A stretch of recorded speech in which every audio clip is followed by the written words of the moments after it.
And go live.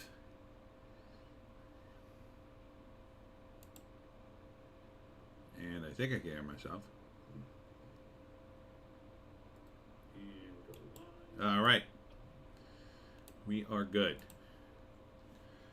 We are good, little Joan. We're live. We're live. We do it live. Oh, let's get to something other than this. What the hell is this? I don't even know what this is. Oh, I had some article. I tried to archive some article. It didn't come back. All right. So let me make sure I have this. Yeah, that's on the IMDb rating. Let's start at the bottom.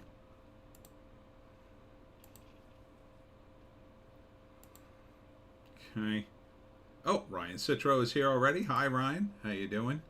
No, we don't want that. I don't know what the heck. Oh, that's a wrong thing. Okay. I'll start here. Welcome to the Father's Day edition of the live stream, where we do it live. Hollywoke Hot Take Live, that is. Here, let's start on the numbers. I shouldn't start on the list. Where we talk about the box office, the weekend box office, which is hilarious. And we're going to talk about Father's Day movies. Father's Day movies. Ryan, I'm good. How are you doing? I'm doing fine. I'm doing fine. I'm a little, I don't know, a little low energy today. Earlier because I didn't have my iced tea. And I got up and went to the show with hardly any iced tea. And there was no iced tea to drink there. Which, needless to say, was a bit of a crisis for me. And so then I made the mistake of having a cookie, big giant cookie in the middle of it, because the guy who runs it is a really nice guy, and usually he buys like a pizza, a couple of pizzas for the vendors and me. Not that I'm going to eat 2 pizzas, but you know, that's just a nice thing he does normally. But the hotel gave him a problem about getting hot food delivered to the hotel for some reason, so instead he decided to buy cookies, tasty cakes, and potato chips. So all junk food, basically. And so that was my lunch. I had like this giant cookie, and then I got this I was up for 5 minutes, and then I crashed. I had like a serious sugar crash. Like, oh God, I don't know how I'm going to stay awake. Then somebody told me where the chips were, and then I went back and I got some chips, and that kind of balanced it out a little bit. And then I was drinking water nonstop because then I was full of sugar and salt. So that was my day, and I sold some books, so that was nice. It was a good little show. Always good to do the monthly show. Next week, what am I doing?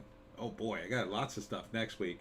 I'm doing Sunrose Books on Thursday in Ocean City, my annual trek. They're always very good to me. Then I'm going to LBI on Saturday. Back to the bookstore there, the LBI book swap at 2. That's going to be crazy, hopefully, because it's summertime when the weather is hot, baby. And a lot of rich people go to LBI, and hopefully they'll be spending money on me.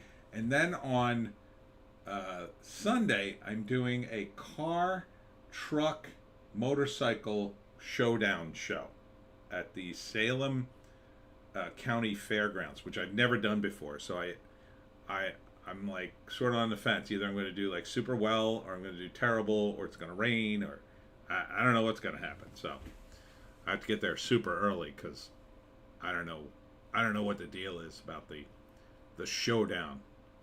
The showdown, they call it. I hear there's a lot of bikers there, which will be kind of cool and scary at the same time. You got to call it a club. It's a club. Never call it anything else. Anyhow. Welcome to the live stream. Let's start with the box office because I am very anxious to talk about this. The Flash only did 55 million, which is not good for The Flash. Not good because they projected it at 60 to 70, so that's underperforming. And then overseas it did a little better, 75 million. But let's see where all the money's coming from. Oh, it's coming from China. Possibly. Oh, it doesn't really say. It doesn't really have a good breakdown of international yet. I suspect most of it's coming from China. This isn't a good measurement here, this bar graph. Apparently it's playing in Finland and China. Let's see. Where did it open? It opened. Oh, it did open on all these places except for Russia. And it's still going to open in Russia next week. That's so weird, right? We're supposed to be sanctioning Russia. Sanction Russia. Oh, sanction Russia. They're terrible. Oh, but send them the movies. Like, what? Make up your mind. Make up your mind what you're doing. It's so schizophrenic to send Russia movies. We're supposedly practically at war with these people. Oh, but the movie studios, oh, they're going to make their money. And who in Russia is going to go see it? Like, if I was a Russian, I wouldn't touch an American movie with a 10-foot pole. Why would I? I'd be mad at the Americans for being involved in this war. It's like having a Ukrainian movie open in Russia. Like, it's weird. Anyhow, so The Flash, total 130 million worldwide. It's not a great start for a movie that essentially needs to make, I'm going to say, probably 500 million. I mean, the budget's around 200. At least 400 million, I would say, to break even. So that's not good, because you got nowhere to go but down. So next weekend, maybe it breaks 200 million worldwide, maybe, and that's about it. Then it gets to like, let's see, we do another 75. No, we'd do another 65. I always go 50%. So we do. Let's say it does another 65. You'd be at 195. Then it does like another, let's say 35. Then you're at 230. Then it does like 17, 15. Then you're at like 247-ish. Then maybe you get to 250, and that's about it. That's about all she wrote. 250, 260, 270, maybe. That is not good. That is, I mean, you could say that probably broke even for the budget, but probably not for the advertising. The advertising got drop another, I mean, come on. It's got to be close to 200 million in advertising, at least another 100 million. There's no way this movie makes money, it looks like to me. And that's a shame for Michael Keaton. I hear he's very good in it, but this wasn't the movie for him. It was, I'm sure it was good payday for him, because, they needed him. Ezra Miller hurt this movie in my estimation. He hurt it. Because who the heck wants to support this guy? I refuse to go see it. And this is a movie couldn't be aimed more at me. I saw Michael Keaton back in '89 as Batman. I didn't particularly like him as Batman, but I thought he was fun. I like Michael Keaton. I didn't think it was a great Batman movie, but I would have totally seen him in this. Now I'm going to wait till it comes on Max, maybe watch some of it for free, but I hear sounds like it's a hot mess. Everybody's saying it's a hot mess, so I don't even know what the point is. I wanted to see Black Adam, and then heard the reviews, and I was just like, why bother? Why waste 90 minutes of my life watching a terrible movie? Same thing with Shazam 2. So, and you might say, well, go see it and make up your own mind. Yeah, but then that's 90 minutes of my life. I could be writing. I could be doing something. I got stuff to do. I'd rather write my own stuff, quite frankly. If you can't, at least, like, they spent $200 million on this movie. There's no excuse for it being bad. There's no excuse. None. No excuse. There's no excuse for movies at this level to be this bad. None. When you have the fans of the movie, the fans of the character, the fans of the comic book, the fans of movies. I mean, I just saw clips from the Critical Drinker, and he had Chris Score on. He had seen an early copy of it, and just listen to what he said about it. Terrible, for the most part. Very few good things to say about it. And this is a guy who loves movies. He loves them. He wanted this movie to be good, I think. I think most people did. Who effed it up? Well, I think at the top of the list, Ezra Miller. Ezra Miller effed it up because he's the lead of the film and he's supposed to be playing a superhero. How can you believe him as a superhero, a guy who's heroic and does all these great things, when he's such an a-hole in real life? And it was all over the news for weeks. It wasn't like one incident. Like, it would have been different if it was one incident and the studio had said, no, we can't risk this. Go sit on Ezra Miller and tell him to stop screwing around. Like, if they'd done that the first incident, people would have forgotten. But it went on and on for weeks. For weeks we heard about this. And there were multiple incidences. And it was so bad he finally got arrested and had to go to court, I believe. So, I'm sure the studio rolled in there but who knows? Who knows? Now, could they have saved this movie and gotten rid of him? I think they could have. I think they could have deep faked another actor right on top of him. Now, I had initially said, what's her face? Elliot Page. Only because I think you negate the trans issue at that time. Still kind of hot. Still kind of a hot issue now. If you're so concerned about it. But the ideal guy would have been the CW Flash. Oh, the fans would have went nuts. They would have went absolutely bonkers. And you wouldn't even have to do it. Again, screw Ezra Miller. Have Ezra Miller go back in time. And then the moment he goes back in time, he realizes he changed history and he looks in the mirror and it's the CW guy. There you go. There you go. And you still could have used, I don't know, you could have deep faked the other Ezra Miller into another CW guy. Keep forgetting the actor's name. And then, I don't know, the kid who plays the kid version of Barry Allen. I mean, you could have just reshot that portion, but it's like, why can't you do this? The technology existed. And you're telling me you don't want to spend the extra money? Yeah, you probably would have had to pay Ezra Miller. But you were stuck with him.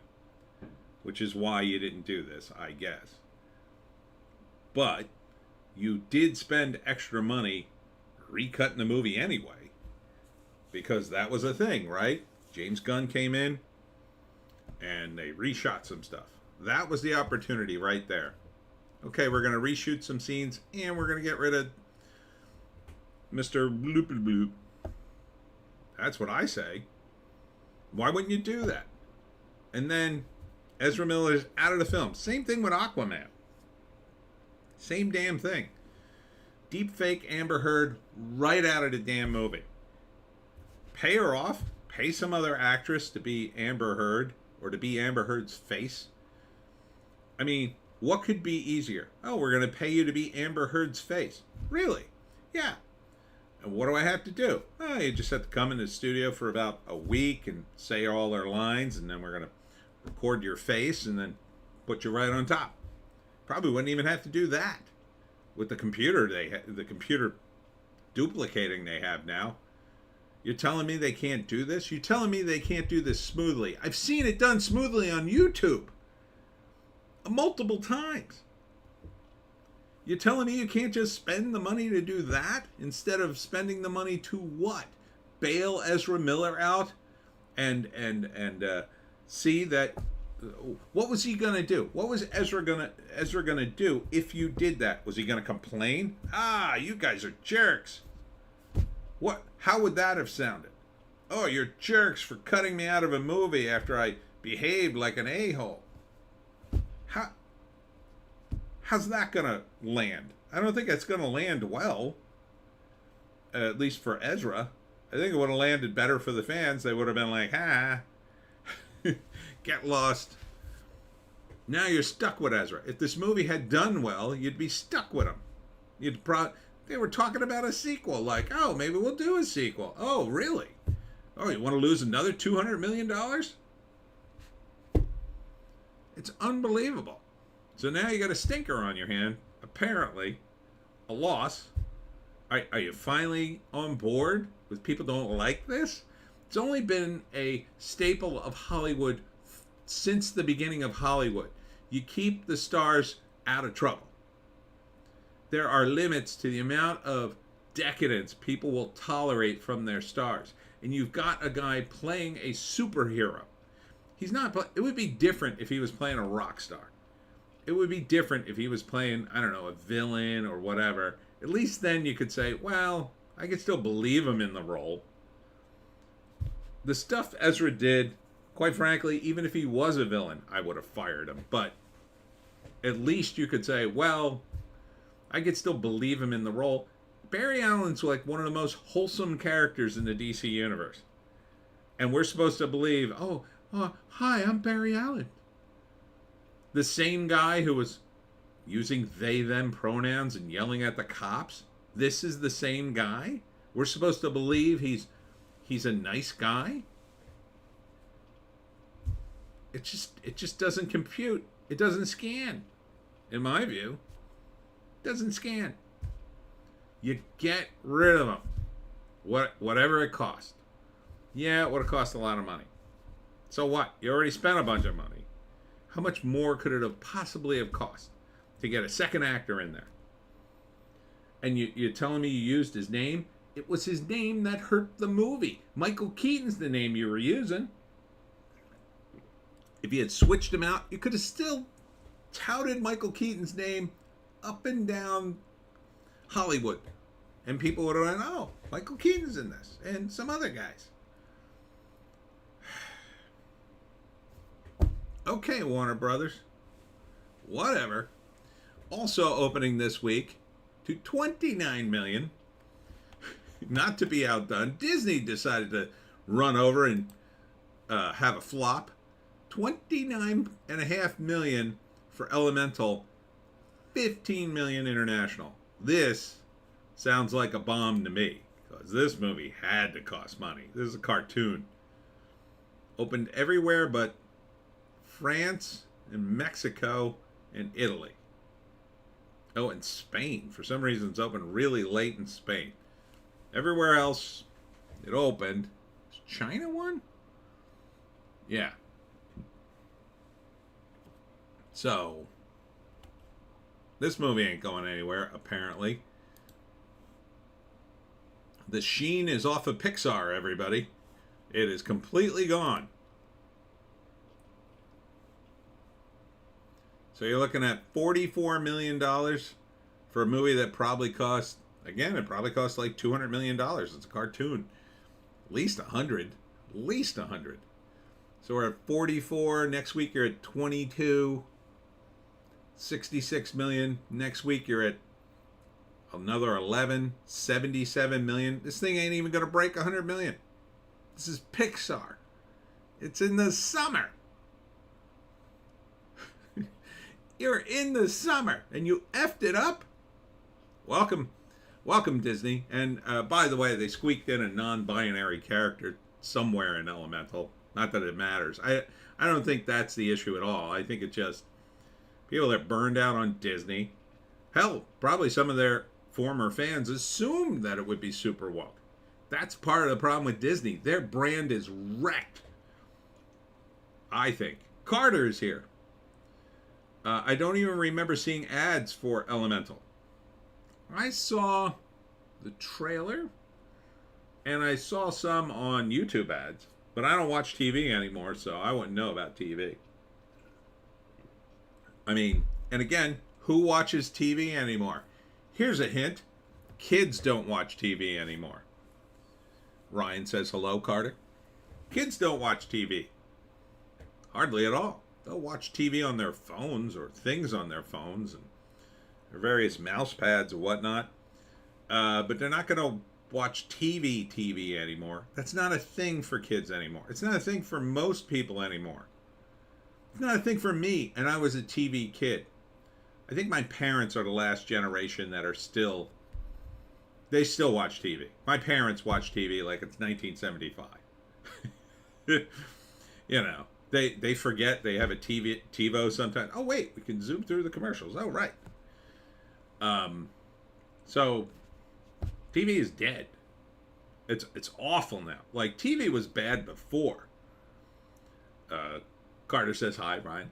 TV was bad before, but now, whew, oh, it just stinks. It stinks on ice.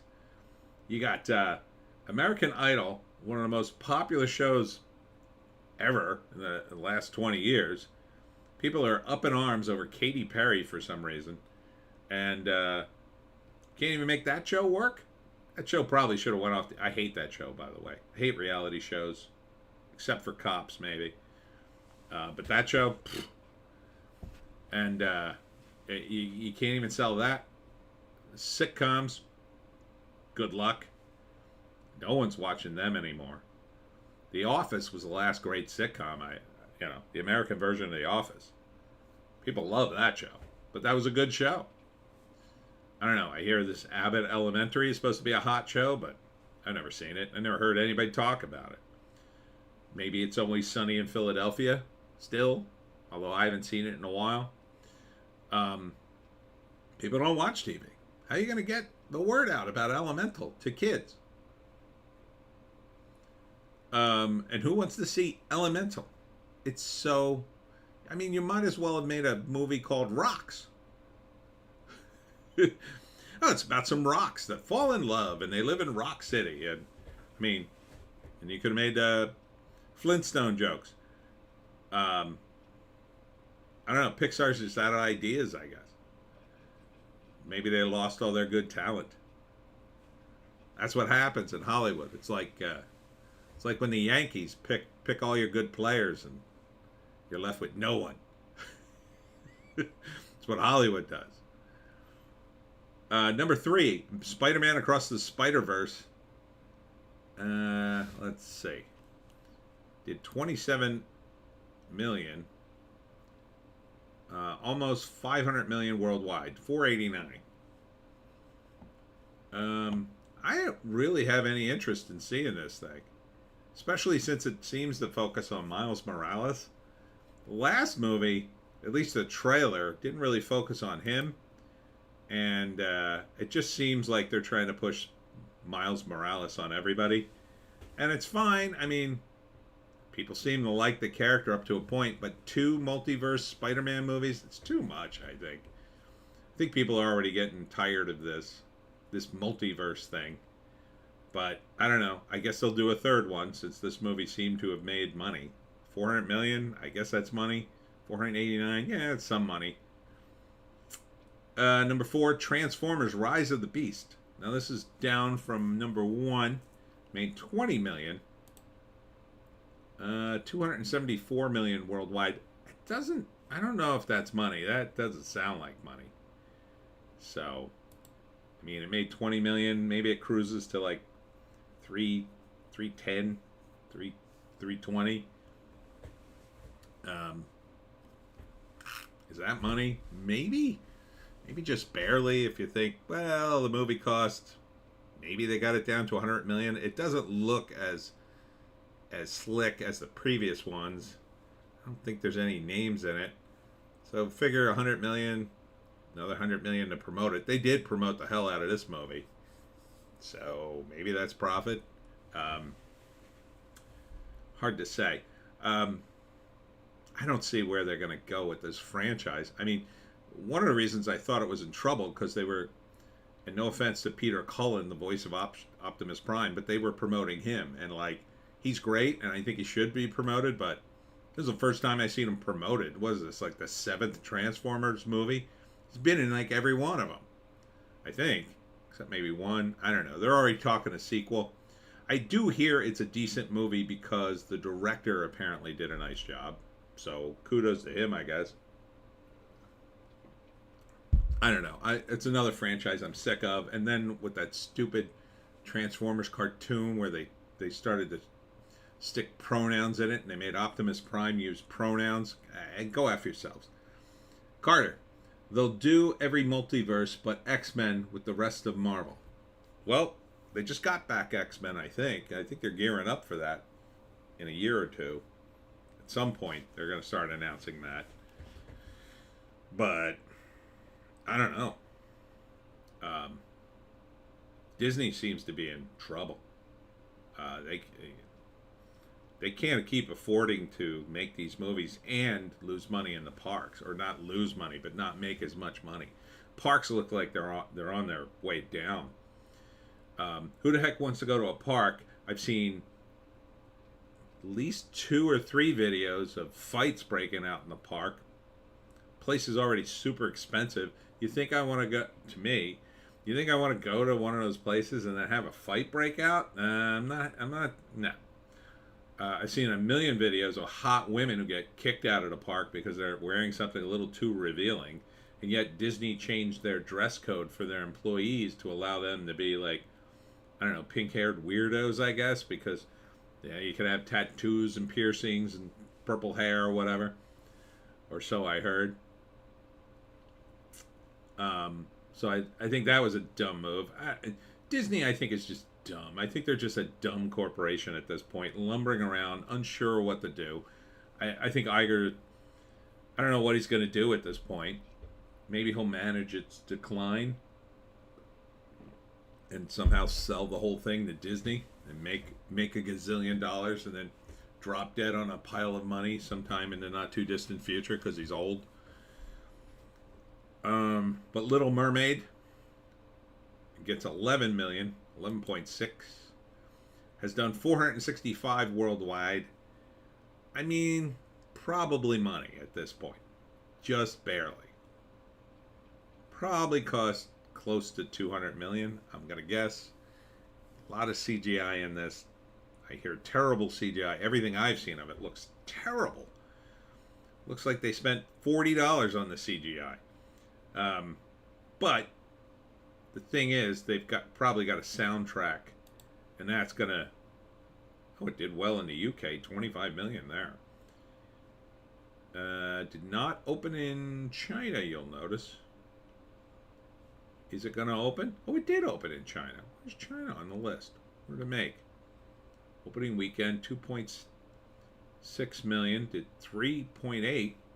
Why is China not on your list?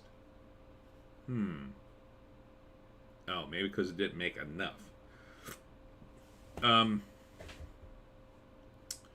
So maybe that's just money. It's definitely money for the soundtrack because Halle Berry has a following and they love the soundtrack, but I don't think it was worth the blowback on the PR. I think you've kind of damaged the brand. Number 6. In this movie, it's crazy bizarre, and you gotta see the trailer for it. I did a trailer breakdown of it. JC is here. Hi.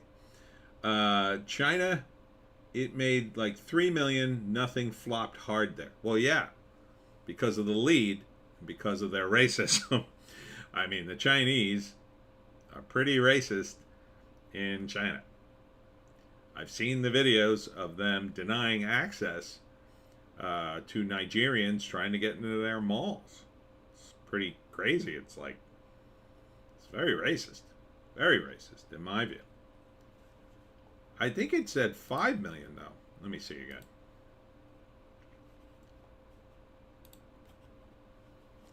Yeah, it opening weekend it did 2.6. Oh, total box office, yeah, only 3.8. That's not a lot in China. But The Blackening, this movie's crazy. Speaking of racism, 6 million it made? It is number 6? Yeah, this is only going in the States, I think. I don't know who else would understand this movie, but here's the crazy premise of The Blackening. So it's a group of friends who go to like a cabin for the weekend or something. Maybe it's an Airbnb, I'm not sure. And at some point, and most of them are, I think, are black, if not all of them. I think there's at least one white guy in it or something. So at some point, they go into the basement, and they're looking for, I don't know, stuff to do, I guess. and they find a bunch of board games, and amongst the board games is this game, an incredibly racist game called The Blackening. And so they decide to play it, or they get trapped in the room and they're forced to play. And if they don't play it, then like people start dying, and then if they do play it, people die. It's one of those movies. It's like Saw, but it's like racist Saw. So it's just bizarre, right? It's like someone created the most racist game possible and then put it in a movie, and like you didn't need to have the racial angle to that, right? To me, there's no need for it. It just seems weird to put it in. It would have been a much stronger movie had it had no racial overtones whatsoever. It was just called the blank game, whatever the hell you wanted to call it. And they're just playing the game, and some crazy guy's killing them one by one. Why did it have to be this racial angle? I don't know. Now, maybe that's answered in the movie somehow, but it doesn't appear to be, because the killer is in like an all-black suit. You don't really see him, but yeah, it just seems weird. If the big reveal is, yeah, the guy's racist, like, it doesn't seem like it doesn't seem like a good reveal at all. It just seems weird. I don't know. It's a weird. Watch the trailer for yourself. It's bizarre in my view. But it made $6 million. I don't know what it cost to shoot. Probably not a whole lot. I mean, I don't think there was anybody famous in it. Didn't seem to be any big stunts. Seems like a movie you could do on the cheap. But still, $6 million. They must have spent something on it. Seems a little low. I think it'll probably make some money, though. Guardians of the Galaxy dropped from number 4 all the way down to 7. And is at $820 million. That is definitely money. It's solid. It's not great, but it's solid. I'm sure Disney will miss James Gunn and his money. The Boogeyman, and it made $5 million this week. The Boogeyman, $3.8 million. By the way, somebody keeps telling me to go see Guardians of the Galaxy. I kind of do want to see it, but I kind of don't want to spend the money because I'm so broke. But The Boogeyman, based on the Stephen King short story, $51 million worldwide. This is probably money. I don't think this is an expensive movie at all. It did 3.8 this weekend. It's a horror movie. I mean, there's some effects. There's nobody super famous in it. There's one character actor I recognize, but that's about it. So, you can make that movie. I mean, it made 50 worldwide. Probably make it for 20 and spend 20 advertising it. So I think that'll be money. Fast X. Still in 1,500 theaters. Going out of the theaters, though. 1.6 million. Made 683 million worldwide. That's low for a Fast movie. For a Fast and Furious movie, I think that's, yeah, they're on their way out.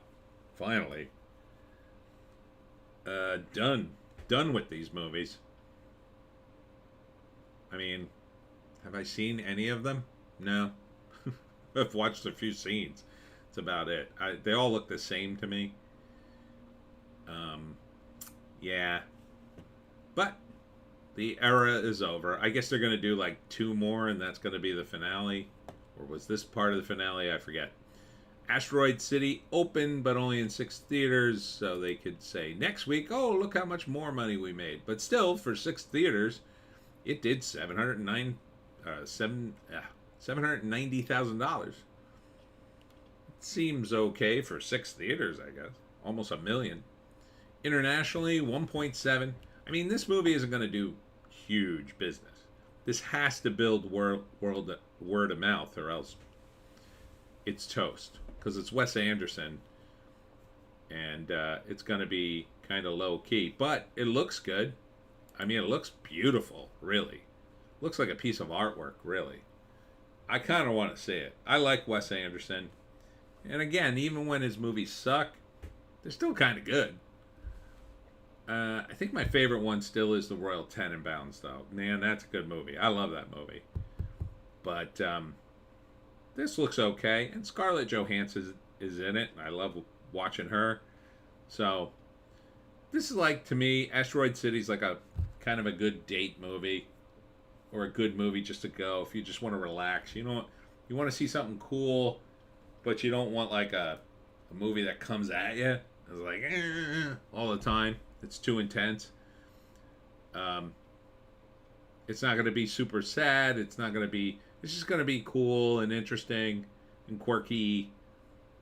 You know, depends on my mood, but that's the kind of mood I'd need to be in. I just want to relax and see a movie and see something that's been crafted, you know? And then like, oh, okay, that was good. I'd go to see a movie like Asteroid City either on a date or in a group, so later you can go out afterwards and talk about it, because it's a movie you would talk about too, I think. You know, what was that all about? Oh, that was cool. I don't know what number we're on. Past Lives. Did I see the trailer for this yet? I think I did.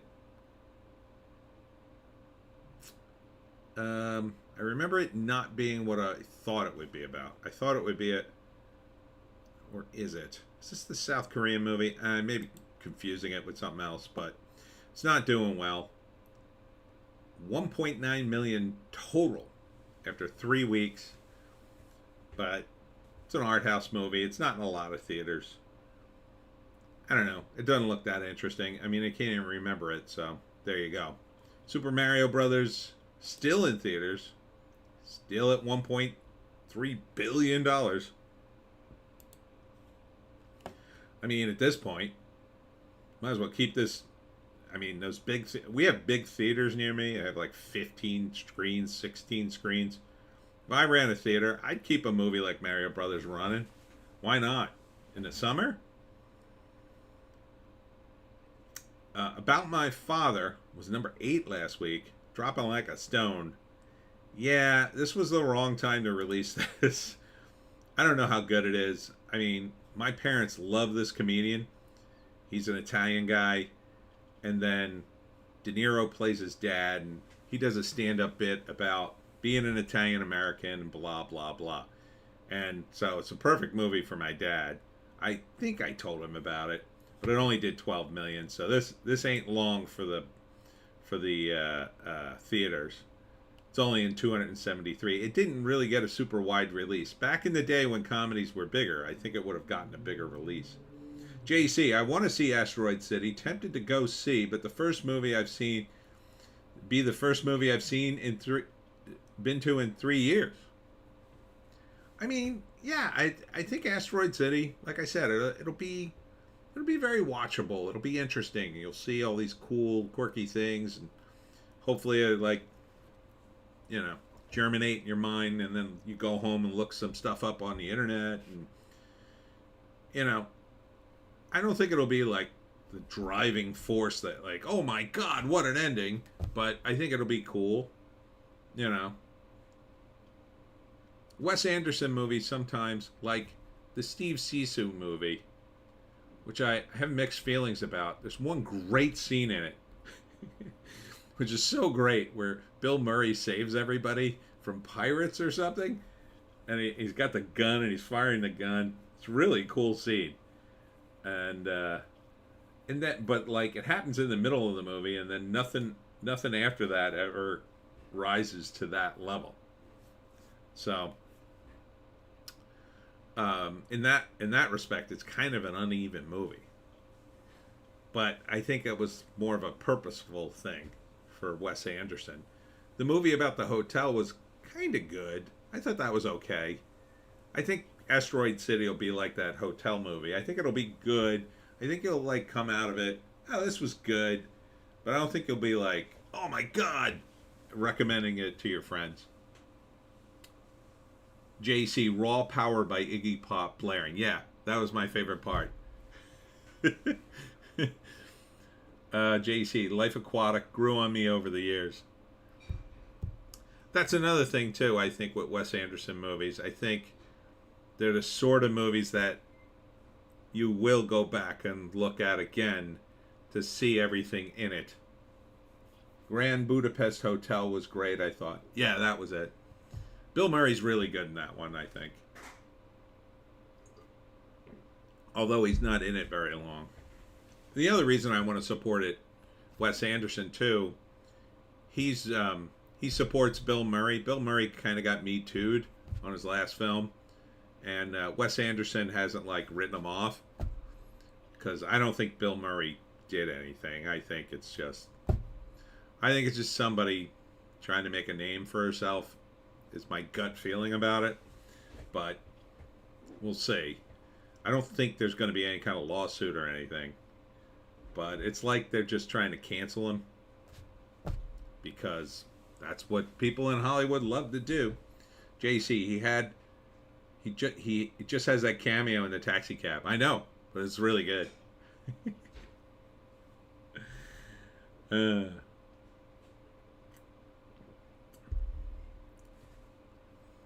I just yeah, I think the Asteroid City looks cool. Doesn't look too busy. Some of the other movies, the ones that I don't like of Wes Anderson, they got too much stuff going on. I can't process it all. All right, and then Book Club and Squaring the Circle and Nefarious. Nefarious somehow still in theaters. It made $1,300 this weekend. All right, can we say that Nefarious is done now?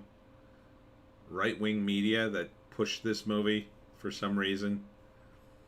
I think the guys at Breitbart and the Daily Wire must have invested in this film or something. They pushed it nonstop. I mean, it looks perfectly fine as a horror movie, but I don't know why they pushed it so hard. 5.4 million doesn't sound like money unless it was like shoestring. All right, let's get into it. Let's get into the dad movies. All right, so this is the Father's Day edition of Hollywoke Hot Take, and we're talking about dad movies. So I've gone to the IMDb for the best dad movies or best Father's Day movies, and of course, number 47, What Women Want. How is that a dad movie at all, IMDb? You weirdos, you absolute clowns. Why would you put this movie on the list?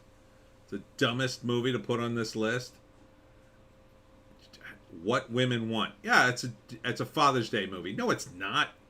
You absolute clowns. Father and Son. Okay, that's a Father's Day movie simply because of the title. And it's about a father and son. So yeah. I didn't see it. I guess it's okay. Looks like a foreign movie. Father of the Bride. Okay, that's a dad movie. Sure. It wouldn't be a movie I would see, but... Proof.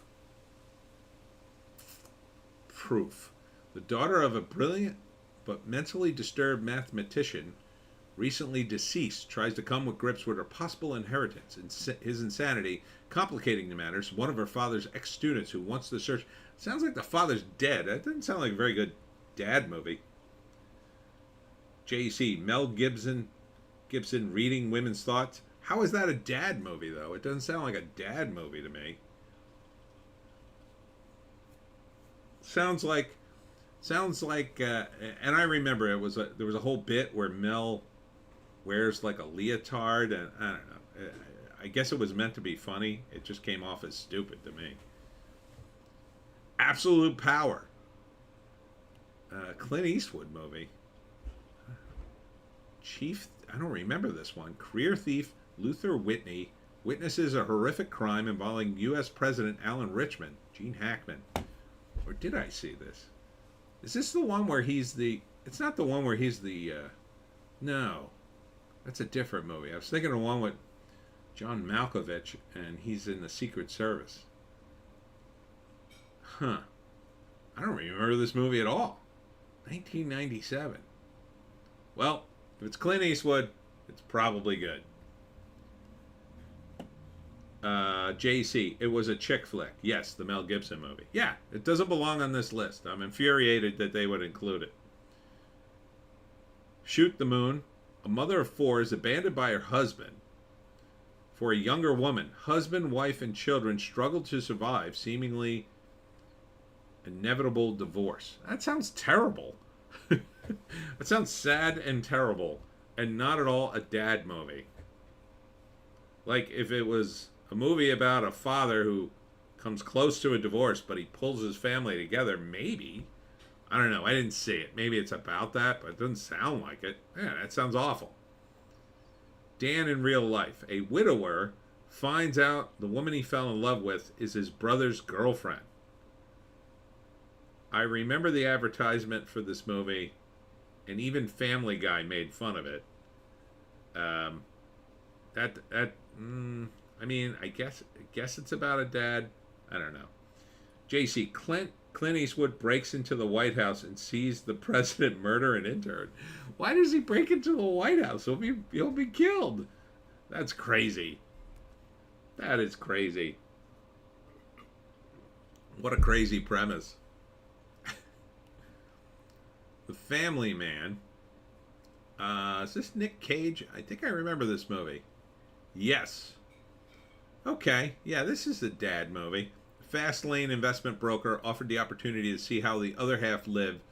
Wakes up to find that his sports car and girlfriend have become a minivan and wife. Yes. Yes. I don't know how good this movie was, but I would include that a dad movie in the dad movie category. Trouble with the Curve.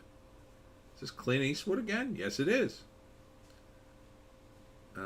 2012. Man, I don't remember this one either. A daughter tries to remedy her dysfunctional relationship with her ailing father, a decorated baseball scout, by helping him in a recruiting trip which could be his last. I may have seen at least a clip of this. Clint Eastwood is a master thief. Of course he is.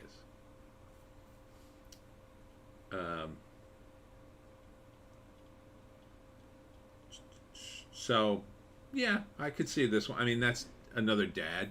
Sure. The Tree of Life. Wait a minute. Is this that Brad Pitt movie? I heard this was awful. I heard this was like unwatchable. The Tree of Life. This got panned at Cannes, if I'm remembering correctly. Story of a family in Waco, Texas in 1956. The eldest son witnesses the loss of innocence and struggles with his parents' conflicting teachings. Yeah, I heard bad things about this movie, but it is about a dad, so I'll give you that. And Hunter McCracken's in it, and that's a funny name. McCracken! Number 37, Signs. Also with Mel Gibson. Notice Mel Gibson and Clint Eastwood comes up a lot in the dad movies. Well, 2 for Mel so far. Signs. Yeah, he's a dad in that. Yeah. It's an okay movie. I could never get through the whole movie. I think I watched maybe 35% of this movie in pieces over the years. Never quite get through it all. Hook. Is Hook a dad movie? Yeah, I think. Because he's got kids in the movie, right? So, yeah, I guess.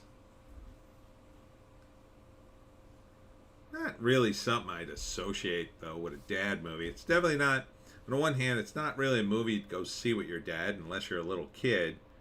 On the other hand, the theme really isn't dads. I don't know. I guess Peter Pan is a dad in it, but I don't know. JC, these are not dad movies. Patton is a dad movie. These are corny, pull on your heartstrings movies. So far.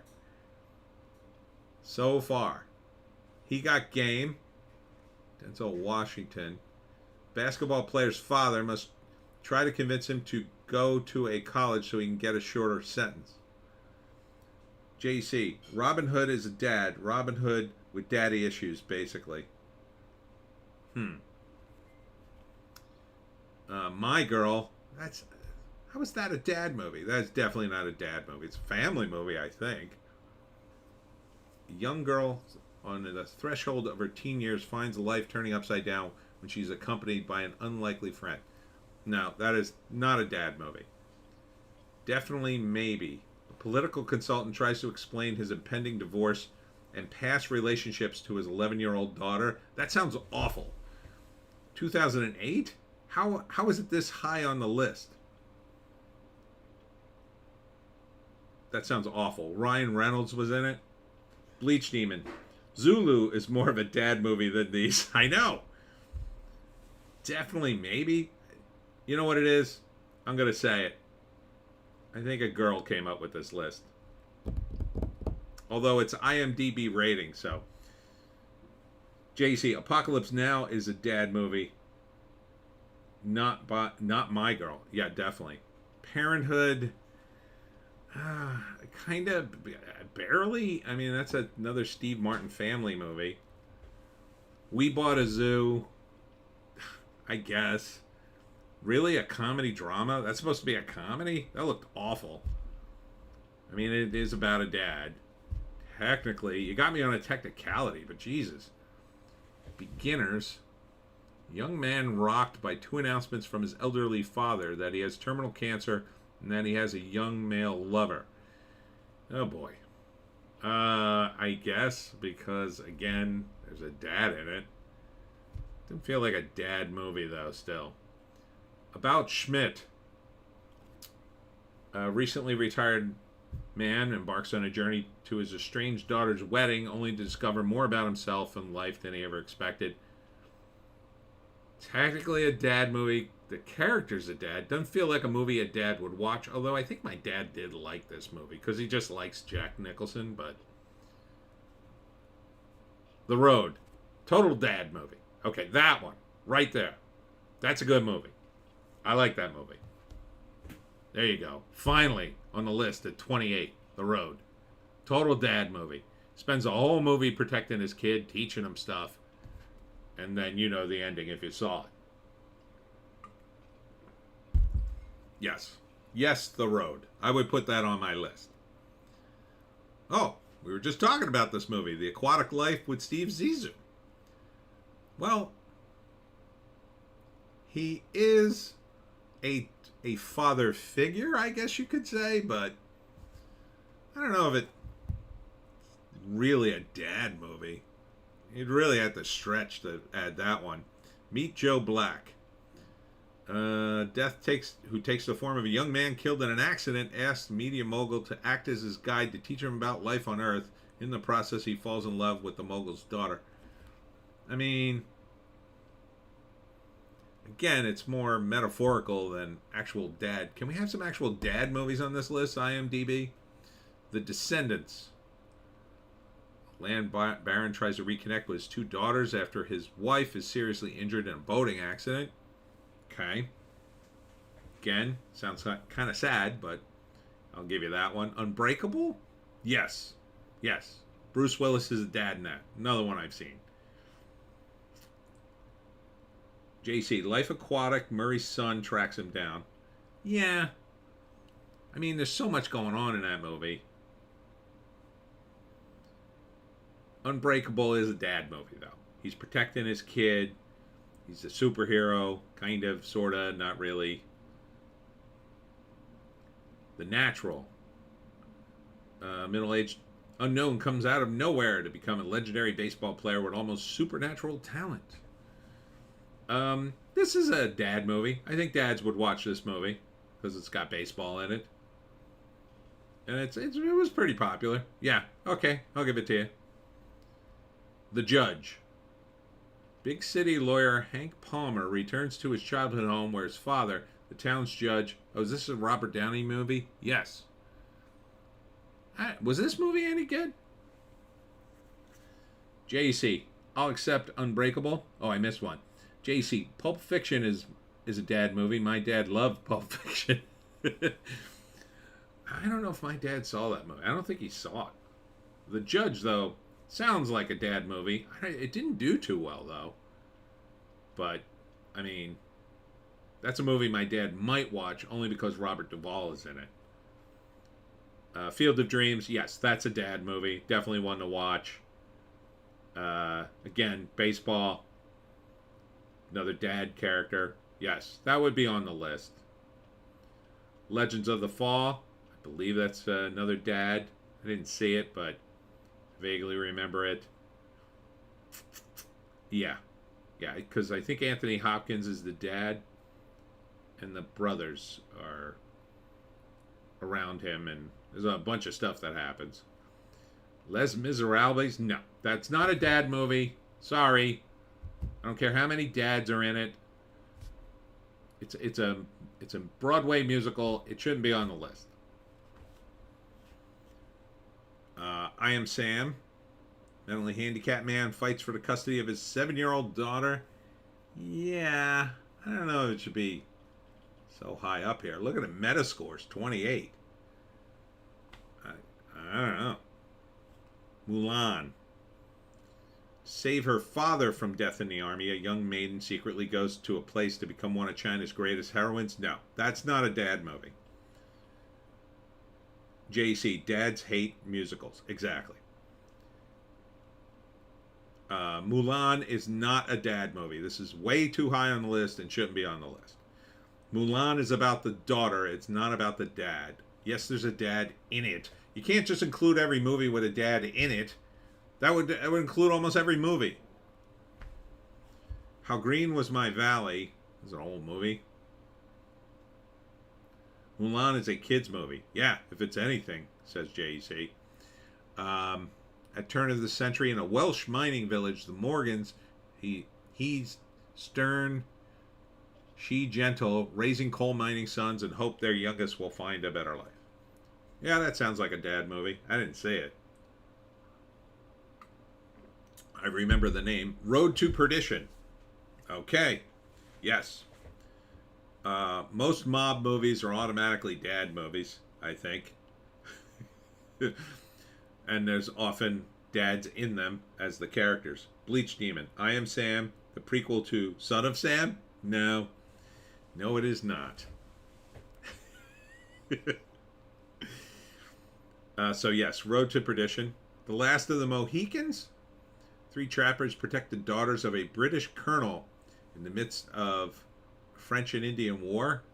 I don't think there's a dad-related plot in that, but I think dads would like that movie because it was kind of a manly movie.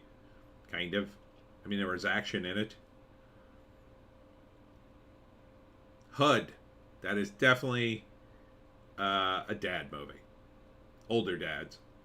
Honest and hardworking Texas rancher Homer Bannon has a conflict with his unscrupulous, selfish, arrogant, and egotistical son HUD, who sank into alcoholism after accidentally killing the brother in a car crash. Yeah. That's when movies were movies. Alright, Joan. I hear you whining. I'll let you go. Say bye to Joan, everybody. Joan has to get to the floor. Important meeting on the floor for Joan. Alright, we're getting to the top 10 here. Bleach Demon. Ching Ak Gook was the father of Uncas and Hawkeye. What? Did you just have a stroke, Bleach Demon? Ching Ak Gook was the father of Uncas and Hawkeye. No idea what you're saying. Please interpret. East of Eden. 2 brothers in 1910s California struggle to maintain their strict Bible-toting father's favor as an old secret about their long-absent mother comes to light. Maybe? I don't know. God, that's a 1955. I remember hearing about this movie. I don't remember what the hell it's about, though. Probably saw it on TV, like in the 70s. I don't know. I'm just going to throw up my hands on that one. Kramer versus Kramer. That is not. I don't know. I mean, there's a dad in it, and that is key to the plot. But you're talking a movie about divorce is a father movie? I don't think so. I mean, no. No. I'm going to say no. Bleach Demon. Almost. I'm going to say no on Kramer versus Kramer. It doesn't seem like a dad movie. It doesn't seem like dads would be into watching it. Captain Fantastic. In the forest of the Pacific Northwest, a father devoted to raising his 6 kids with a rigorous physical and intellectual education is forced to leave his paradise and enter a world challenging the idea of what it means to be a parent. I kind of don't like the pitch, but it does center around a dad raising his kids, so maybe I give it to you.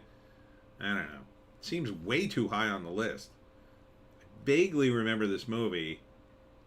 It did 5.8 million, and you're going to put this on the list? Fiddler on the Roof. Yeah, that's kind of a... Well, but it's a musical. I don't know. That'd be the one musical. I mean, maybe for Jewish dads, I think.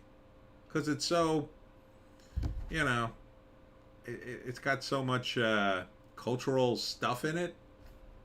Maybe. It's such a big... maybe that would be the exception. Bleach Demon. Chingachgook was a secondary character to Hawkeye in Last of the Mohicans. Oh, okay. He also was in Last of the Mohicans. Oh, okay. I don't remember the character names. I barely remember anything. Forgive me. JC, if your dad's Jewish, maybe. Yeah. Yeah, I think so. But it seems awfully high on the list, but I don't know. Paper Moon? Yeah. Yeah, because it's about a con man. It's not. It may be his daughter. It may not be. He's definitely a father figure. He's definitely a father to her. Yeah, I'd give you that one. Again, kind of high on the list. In the Name of the Father, well, father's in the title. A man's coerced into confession by an IRA bombing he did not commit results in the imprisonment of his father as well. An English lawyer fights to free them. Yeah. Catch Me If You Can. I don't know, man. No. I mean, I guess because dads would watch this movie. It's about, it is about a con artist, and dads kind of like those movies. They kind of like heist movies. Maybe. I wouldn't put it this high on the list. But the movies on this list aren't great, some of them. Finding Nemo. Yeah, I'll give it to you. Sure. I mean, it's about a dad looking for his son, so sure. It's a kid's movie, but I mean, it's not for dads, but I could see a dad taking his kid to see it or watching it with his kids. Indiana Jones and the Last Crusade, finally, at number 4. This was the first movie I thought of. This is a perfect dad movie, right? Because dads would watch it, and there's a dad in it, and there's a big dad relationship. I think they're ranking them by their score. Yes, this is by the IMDb score. To Kill a Mockingbird. Yeah. Yeah, it's about a dad. Yeah. It's a Wonderful Life. Yes. Another dad. Okay. Bleach Demon. The Tomorrow War is more of a dad movie than 90% of these. I agree. And number 1, The Godfather. It has everything. It has father in the title. The Godfather is a father. There's many fathers in the movie. And dads love this movie. My dad loves it. Oh, he can watch this movie any day of the week. JC, Dad would enjoy Finding Nemo if they have little kids. Kids are happy and it's watchable. Dad would watch around Christmas, yes. Especially It's a Wonderful Life. It's not a great list though, right? Not a great list. Some of these movies just don't belong on this list. But they got there because I think the word father is in the description somewhere. But yeah, Godfather, I would have put Last Crusade at number 1 or 2. All right, and I got a few other lists. Let's see. This is the 10 best movies to watch on Father's Day from Forbes. To Kill a Mockingbird, yes, I'll give that one to you. It's okay. Finding Nemo, right. Life is Beautiful. Oh, that's one. Yeah. This Italian comedian's in it. And, yeah. And he's trying to keep his kid not paying attention to the horrors around him, basically. The Pursuit of Happiness. I didn't see this movie. I don't think I would even like it, but I would put this on the list. I mean, it's definitely about a dad. I don't know why it wasn't on the IMDb list. How could you not have this movie on the list for fathers? Oh, the whole movie's about a father. And the other Will Smith movie about where he plays the father of Venus and what's her face? I forget the other one. The 2 tennis players. That should be on the list. That's definitely another father movie. And if you want to, well, I was going to say a movie about the Jacksons, but he's a bad father. But fathers would watch that movie. Mrs. Doubtfire. I saw this on the list and I thought about it. Even though he's in a dress, but he is a dad trying to win his kids back. So I think you have to give it. I think you have to give it to the list. I think it should be on the list at least. Father of the Bride, yep. The Road, yeah. This one should be at least like in the top 5. Taken. Yeah, I forgot about that. Yeah, he's a dad in that. And dads love Taken. Who doesn't love the first Taken? First Taken's great. After that, it's kind of like, seems like they're just doing Taken again.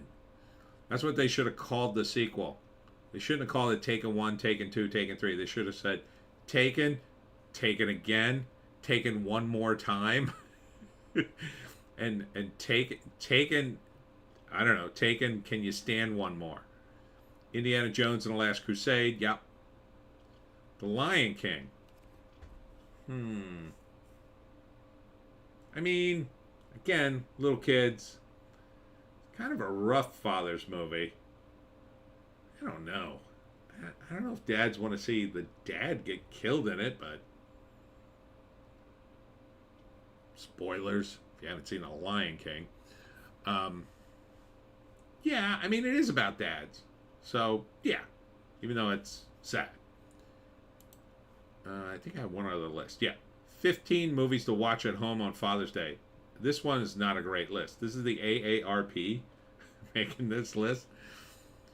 First one's good, though. Top Gun Maverick. Yes. I think dads would love this movie. And Top Gun. Top Gun would be on it, too. Minari. I have no idea what this is. I guess he's playing a dad. It's an indie comedy about a Korean family that moves from California to an Arkansas farm in search of an elusive American dream. Yeah, it sounds kind of dad.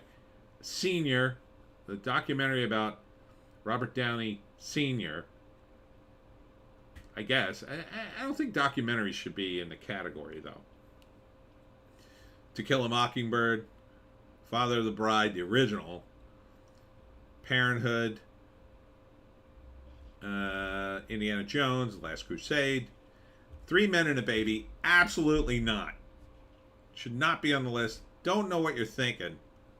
Yes, they're fathers to the baby, kinda, but no, this should not be on the list at all.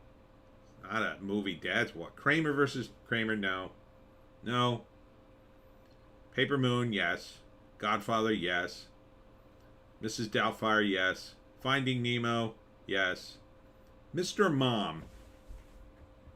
I don't know. I'm kind of on the fence about this one. What do you guys say about Mr. Mom? I mean, it is a dad movie.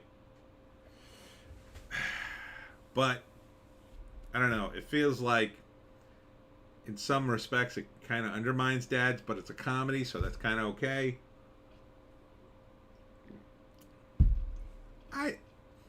Would dads watch it? I think dads would watch it because it's a comedy, and he does some crazy stuff with the kids, if I'm remembering correctly. But I don't know. This was weird. After being fired from his job as a manager in an auto factory, Michael Keaton, 71. Like, this is an AARP listing of movies. So they're not listing the age of the character or the actor when he made the movie. They're listing his age now. Bleach Demon, hard pass on Mr. Mom. Yeah, I don't know. And then Terry Garr, 78. Like, why would you put their current ages in this description of the movie? They're not 71 and 78 in the movie. So, we got one vote no on Mr. Mom. Are we saying no to Mr. Mom? Is it a dad movie? I don't know. My dad probably wouldn't watch it. He's not a big movie guy in general. I mean, he might watch it just because Michael Keaton was in it. And if it was on, but... Alright. I guess we'll do a hard pass. Alright, Pursuit of Happiness. And that's it.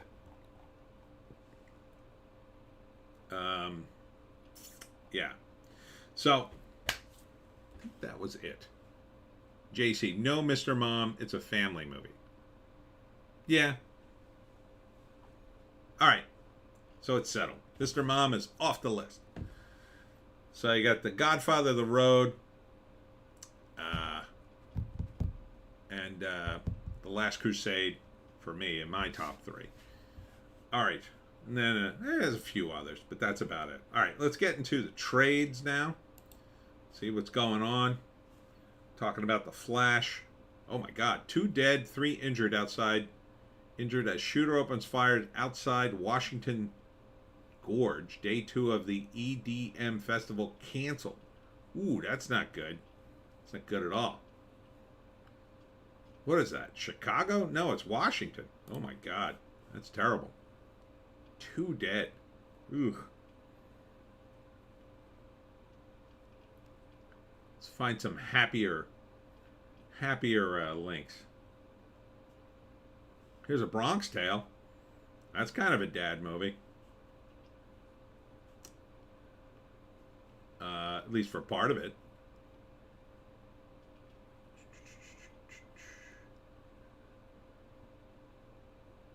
Oppenheimer biographer still emotionally recovering from Christopher Nolan's film. It's a stunning artistic achievement. Wow. Okay. I kind of want to see Oppenheimer. It looks good. I think it'll be good. He's another guy like Wes Anderson. I think his movies are interesting, even when they're bad. I still want to see Tenet, even though I hear it's hard to follow and it's just bad. But it looks interesting anyway.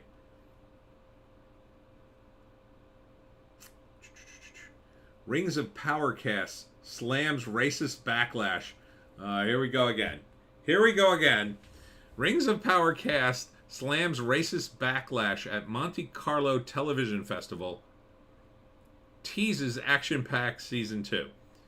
First off, it's in Monte Carlo. Who's to blame for Monte Carlo racism?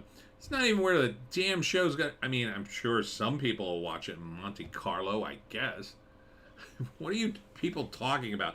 At this point, now they're going to foreign countries just to get a racist reaction so they can say, oh, racism. That's why the show's failing. It's the racism. People should be forced to watch it, to cure the racism. How about curing what's wrong with the show? How about making the show good? What a joke that show is. Terrible. Terrible, terrible show in my view. Alright. After a pandemic box office slump, Europe expects strong comeback with Barbie. Oppenheimer, yes. And Indiana Jones, I think it'll be Oppenheimer, then Barbie, then Indiana Jones. Although Indiana Jones might do super well at least the first week, just because people haven't gotten all the deets on it yet. But man, after it comes out, I think the box office is gonna just drop off a cliff. Barbie can kind of go either way. People might be a little more forgiving of it, and every little girl, I guess, is gonna see that movie, and some former little girls. Oppenheimer, though, I think is gonna have legs. I think it's gonna be quality, or at least I hope so. Checking the Hollywood Reporter.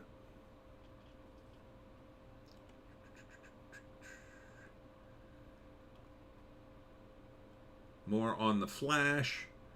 More on the Blackening. I just don't understand this. The Blackening star Antoinette Robertson talks horror comedy and challenging the genre's worst instincts. It definitely doesn't look funny. I can tell you that. It just looks weird. You just watch it going, what the F? Like, why would anybody create this game, and then why would someone try to kill someone over it? It doesn't make any sense to me. Arnold Schwarzenegger's Fubar renewed at Netflix. That's not much of a surprise. Ratings-wise, it did really well. But it's Arnold, like, coming back in a TV show. People were gonna stream it. I don't know. Second season of that, it didn't look good to me, but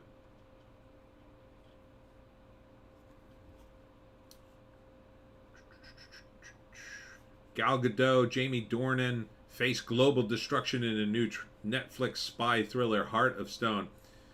I just did a trailer thing on this.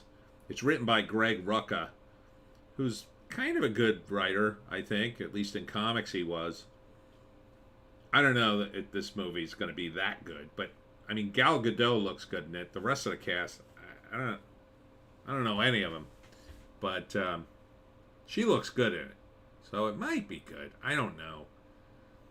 I don't think it's going to do as well as they think. All right, over at Deadline, otherwise known as Variety 2.0. Why soap actors will keep working if there is a SAG-AFTRA strike as scripts keep coming. The guys, in case you don't know it, the guys who write soap opera scripts are animals. Animals. They're the absolute beast of the writing world. These guys, they just don't stop. If you ever picture like the writers with coffee and cigarettes, like that's soap opera actors. They're just constantly grinding it out. I admire them in a strange way. I don't know if I could write soap. I guess I could. Yeah, it's pretty formulaic. But God, they're nuts. They're just constantly writing this stuff. You can't keep this stuff going without the writers.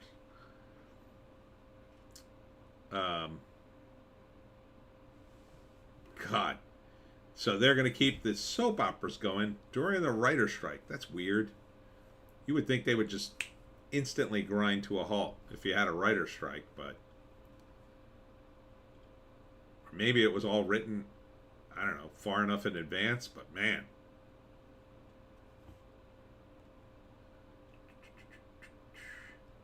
Michael Cera on the real slap Rihanna gave him on This Is the End.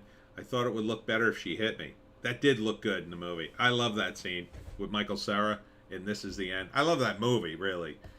As much as I can't stand many of the cast members now, especially Seth Rogen, but man, I thought that movie was funny.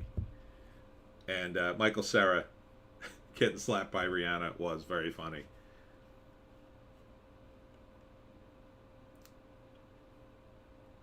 Big Pokey dies. Houston rapper collapses on stage at 45. How do you just drop dead at 45 on stage? Now, he looks a little hefty, but yeah, you know what I think it is.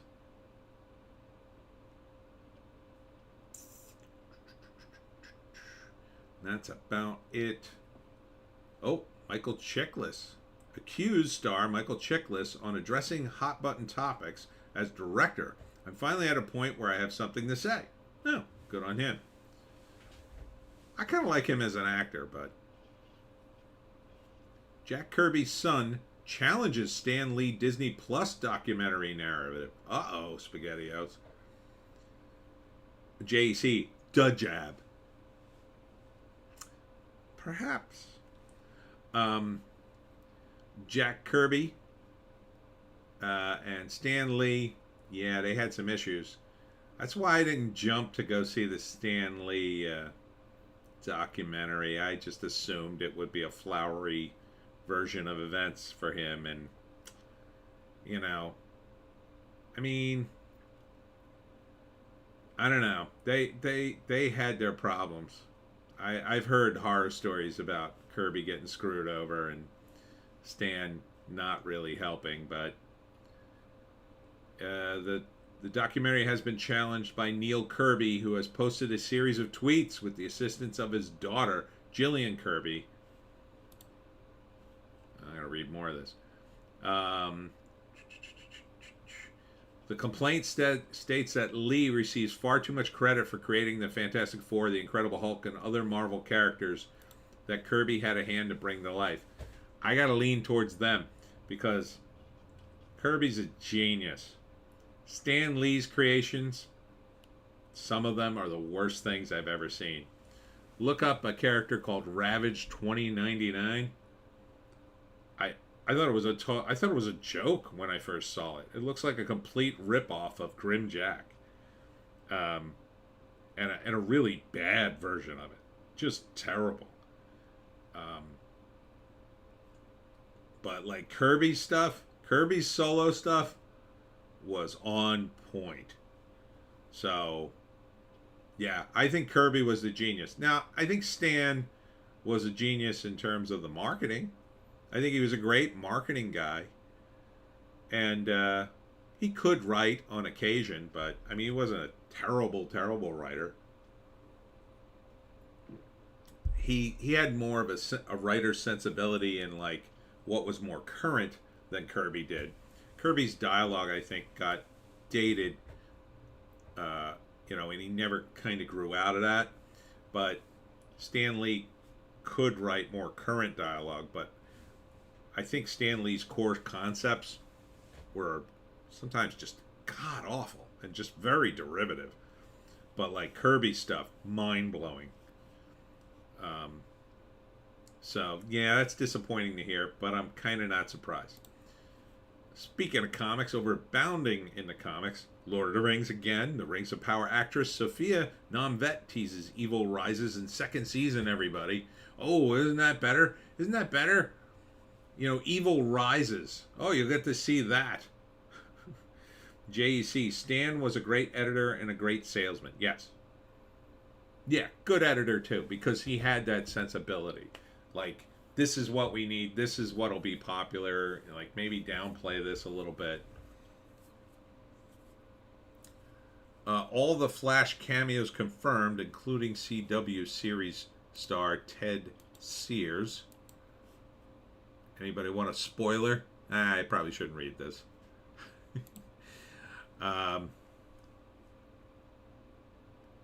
You could see it for yourself at Bounding if you want to see all the things. I heard the Nick Cage Superman makes a cameo and a few others.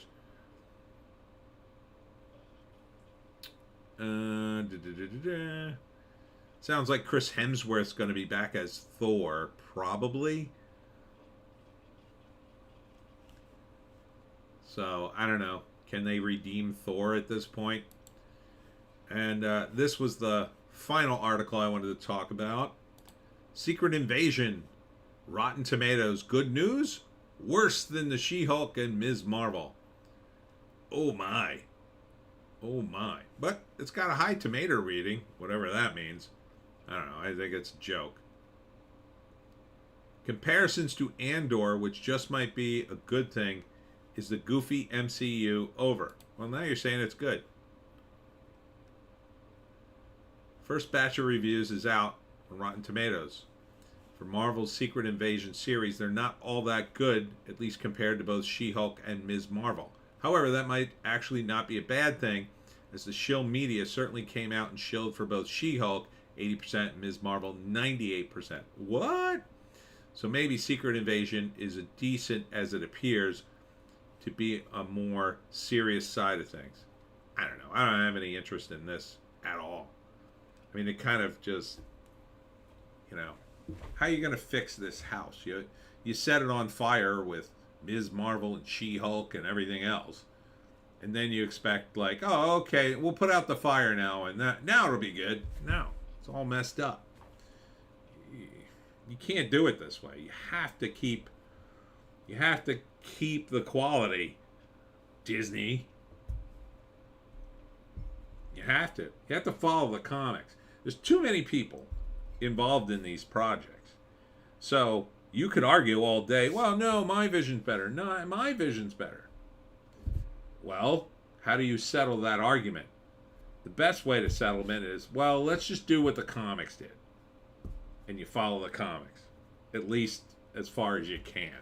Sometimes you can't follow the comics exactly, but you can follow them close enough. You could use the comics as the deciding metric, or if any of the creators are still alive. Most of them are dead, but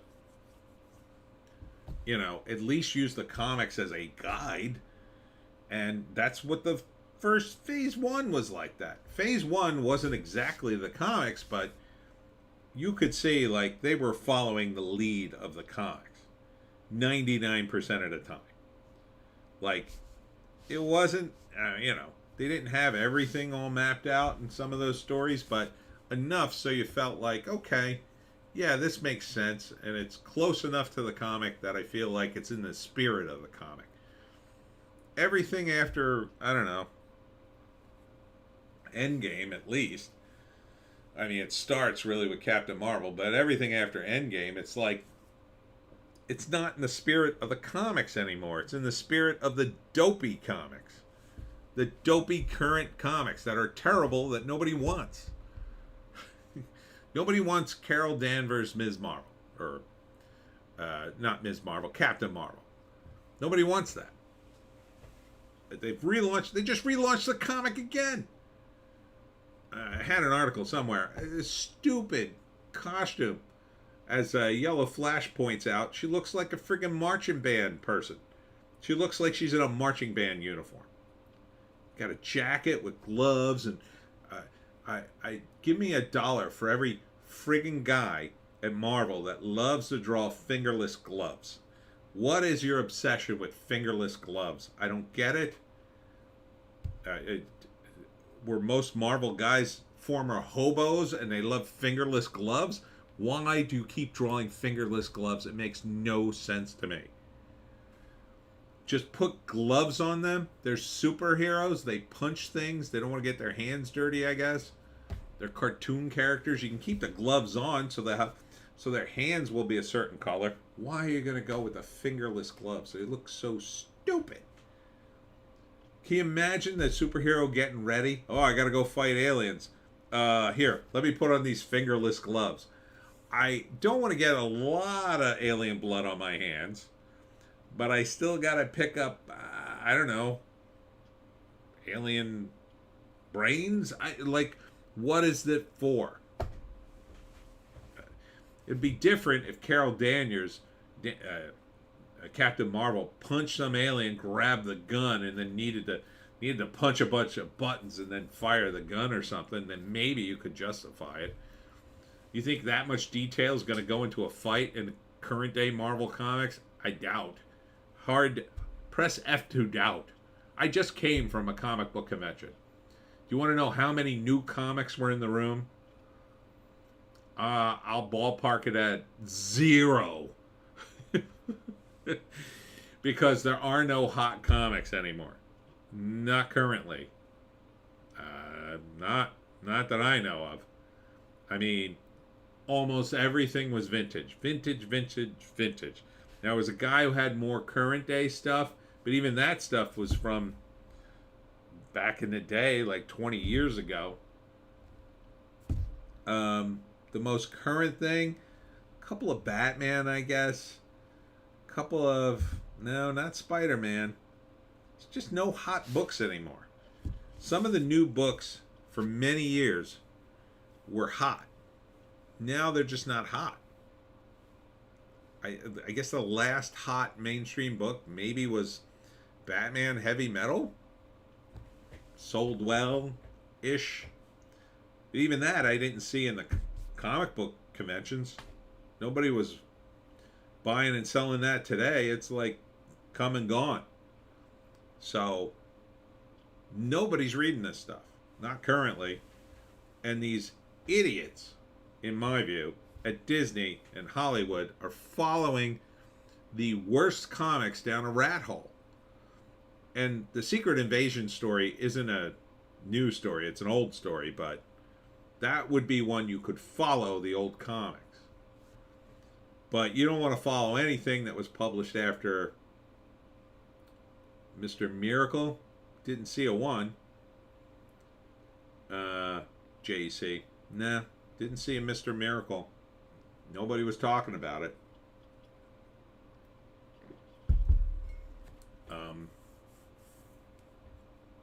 No. Batman was the closest thing. JC, before everyone woke up to how much Tom King sucks. I have never read a Tom King comic, but I've heard the stories that it's pretty bad. Most of the stuff, even like when I was reading Batman, I was getting bored with it, and Quesada was drawing that stupid Azrael Batman, which I hated. It was like one surprise in the entire run, and that's what cured me of buying Batman was Azrael. Azrael taking over for Batman. God, I hated that run. I'm waiting and waiting. When is he going to get killed or be a bad guy? When is Batman going to come back and beat the crap out of this dude? That's what I wanted to see. I wanted to see Bruce Wayne come back as Batman and beat the hell out of Azrael. God, I would go on a tear if you gave me Batman. I would go on such a tear. I would be evening the score with so many characters in the world of DC Comics if I had control of Batman. I wouldn't even start a story. It would just be nonstop fighting for like 15 issues. It'd be like a whole year of Batman just beating the hell out of idiot characters that thought they could even stand in the same room with him. And then the stories would start. Batman, why'd you beat up all these guys? They're a-holes. They're all a-holes, every one of them. Now they know who's boss. It's me, Batman. It just... God. The worst thing you can do in Batman, number one, is keep putting in new Robins. That's a worst thing you can do. Tom King can write a good setup. He cannot do a decent ending to save his life, and every book has obvious self-insert characters of him and his wife and their marriage. Ew. Ew. That is 100%, and I just talked about this in Are You a Comic Book Marxist at Clownfish TV. That was one of the telltale signs that you're a comic book Marxist. Self-inserts. The endless self-inserts. Especially if the self-insert makes you look great and doesn't do anything. You know? That sounds like classic comic book Marxist to me. Terrible. Batman's a character. Part of the problem is they get too many characters in Batman. Too many of the good guys in Batman. They need way more bad guys. Way more. But the worst thing you could do is add another Robin. And they keep adding Robins. And it's the worst thing you could do. Because all it does is point out the fact that Dick Grayson is getting older. And Tim Drake's getting older. Every time you bring in another Robin, like, you push up all the other Robins up a few years. You gotta stop. You gotta stop adding Robins. Numero uno. Stop adding Robins. JC, his self-inserts make him look like a cuck, and his wife wears the pants in the relationship. God, how embarrassing is that? You think his wife's making him do it? Jesus. Nah, he's got to be virtue signaling. Like, oh, look, I'm in a modern relationship. Here's my wife's boyfriend. Crap. That sounds terrible. I'm glad I've never read a Tom King Batman. Probably just make me mad. I'd probably end up punching the comic. Yeah, Batman should just be detective work and punching guys. Non-stop. There should be so much crime. I've got so many Batman pitches. I would love to do it. Love it.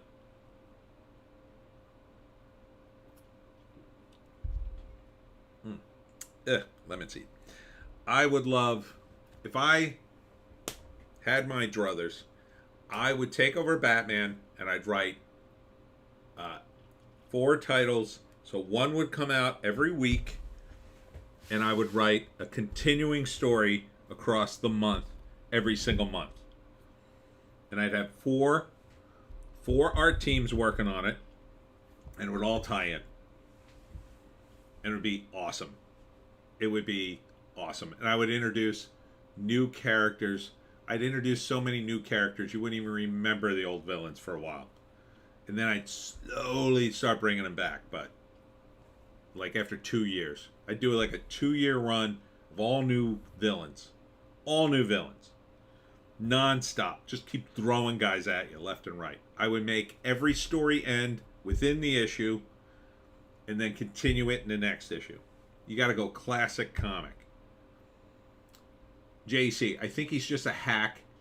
He's a former CIA, went to Afghanistan, has PTSD. That's the other big theme in his work over and over again. How can a guy who was in the CIA be a cuck? God, the CIA is a mess.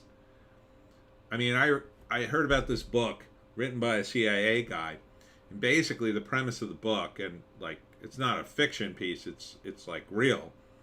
He talks about how the CIA used to have field agents because you had to. You needed guys to go out in the field and work a contact, and then you'd use a cutout, right? So you'd work up a guy and then use him to get other guys under your control, and that's how you weave your international intrigue. But what this book was saying is they don't do that anymore. They do the cutouts remotely from back in Langley, and they almost never leave the damn country. And this is the CIA. The CIA is not supposed to operate in the United States, but they're doing it via like the internet. And then they're also doing drone stuff too, and that kind of thing. Having a former CIA guy went to Afghanistan, that's all they did in Afghanistan was drone. It's ridiculous. I mean, what a weird guy to pick to write Batman too. It's not, Batman's not military at all. He's got discipline.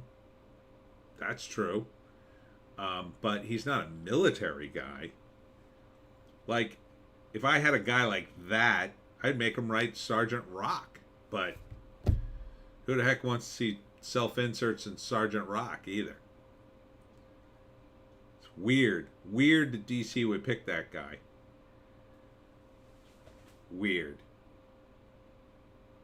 I guess the CIA has just become a shadow of its former self. And to me, it's even weird that they know he was in the CIA. Like, why would you tell? Like, I thought the CIA was supposed to be a secret. It's supposed to be such a big secret. You're not supposed to tell anybody. You're not supposed to tell anybody anything. You're not supposed to really know anything. Like, why even tell? Why even announce that? Oh, I used to work in the CIA. Well, shut up. Shut the F up. If you worked in the CIA, that should be a secret. No one should know. What do you need, a resume bump? You worked in the CIA. Can't you just punch it in a computer? Oh, what were you doing those 10 years? Oh, I was working for this defense. I was working for the Rand Corporation. That's what they would say, right? Because, like, the Rand Corporation was a cutout for the CIA. You pick some other corporation to be a cutout for. Just write down the same experience.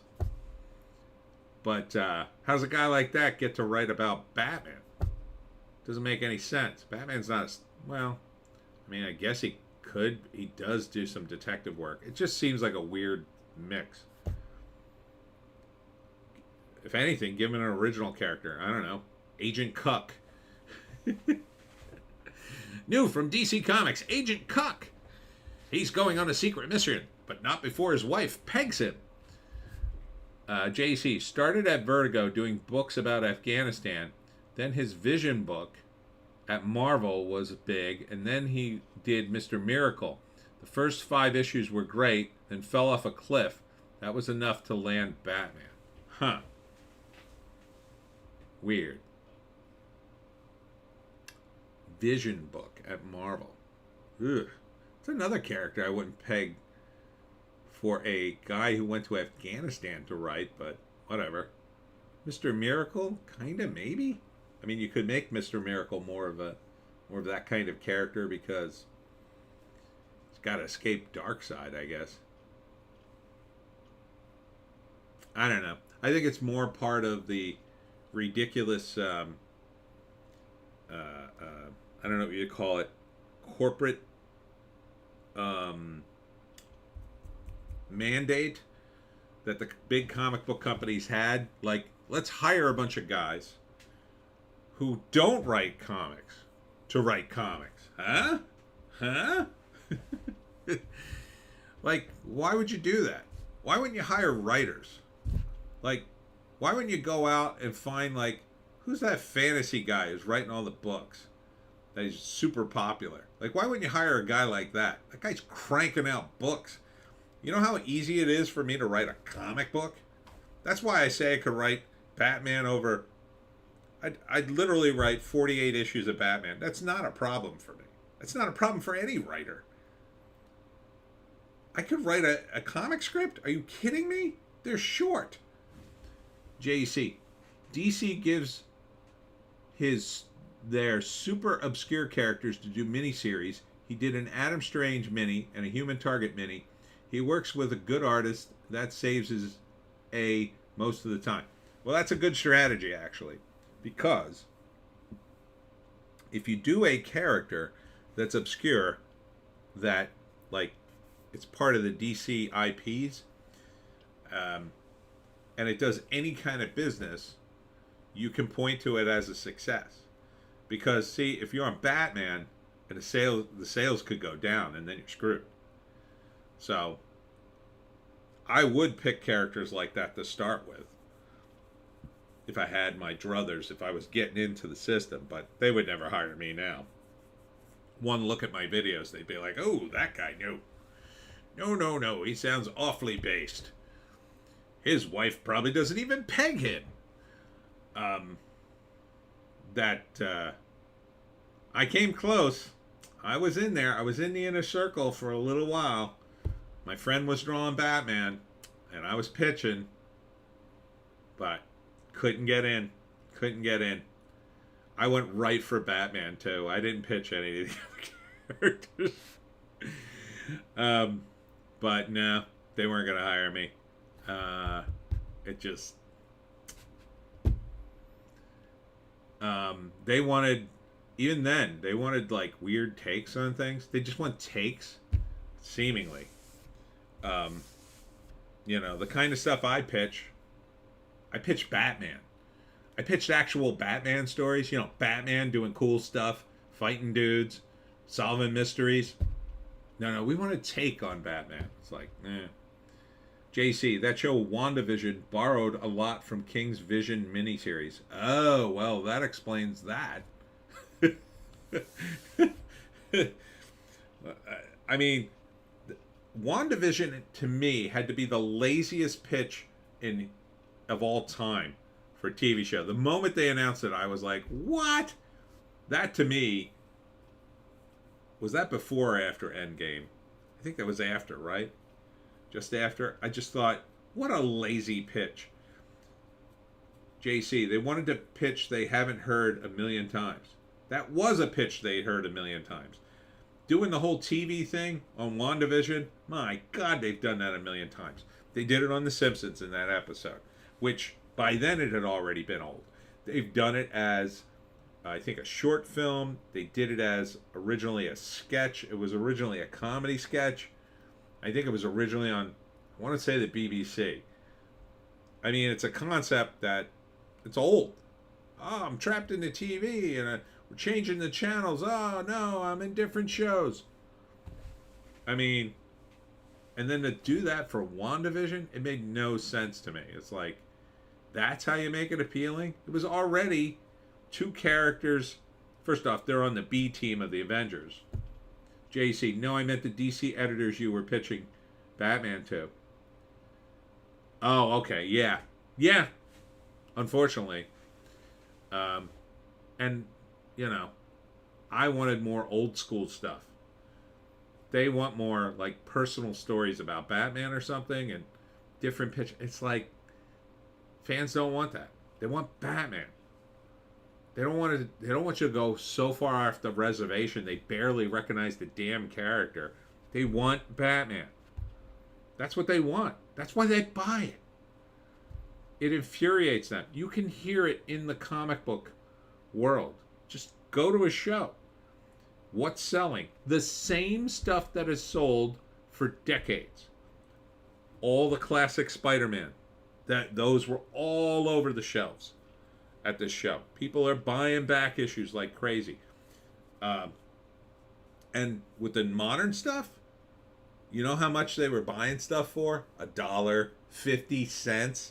That's how much that stuff's worth to people. They ain't paying no $4 for those books. I wouldn't pay $4 for those books. I wouldn't even give you 50 cents for most of those books. I mean, maybe the good ones, if I was collecting a run and it was something good, sure.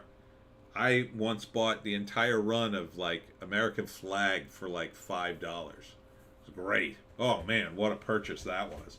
I couldn't wait to read that. I sat down, burned through that. Great run. American Flag, if you ever get a chance. But current Marvel, you can't even read this stuff. Can't even read it. Most people at the show I was at, a lot of them were buying for customers too. There was a lot of that going on. So people want, when they hear Batman, they don't want a story, some introspective story. They want a mystery, crime-fighting vigilante. And if you want to tie it into the modern day, there's plenty of that stuff going on now. Thank you. Thank you, people who run cities. You know who I'm talking about. JC, good shaking. Oh, yeah. It's great shaking. I love American Flag. I love all those first comics. I love The Badger and Nexus. Grimjack. Great stuff. Not too long ago, there was a new Nexus series. Mike Baron came out. Mike Baron's making comics like crazy, by the way. If you haven't bought comics recently and you want something good, buy a Mike Baron comic. Forget what he's got coming out. Private American just came out, which is his version of the Punisher. There's a guy who goes to the border. He's like using his military experience to fight the cartels. Oh man, it's cool. I bought the Thin Blue line, which was good. That was a good book. Solid. I should have waited and bought Private American. That was more bloody. Thin Blue line was good. Very story driven, that one. I wanted a little more action, but it was good. I also want to buy Florida Man, but I haven't gotten around to it. He does this character called Florida Man, which is pretty funny. JC, bunch of Nexus books have come up, usually as an add-on for other campaigns. Cool. Add-on for other campaigns.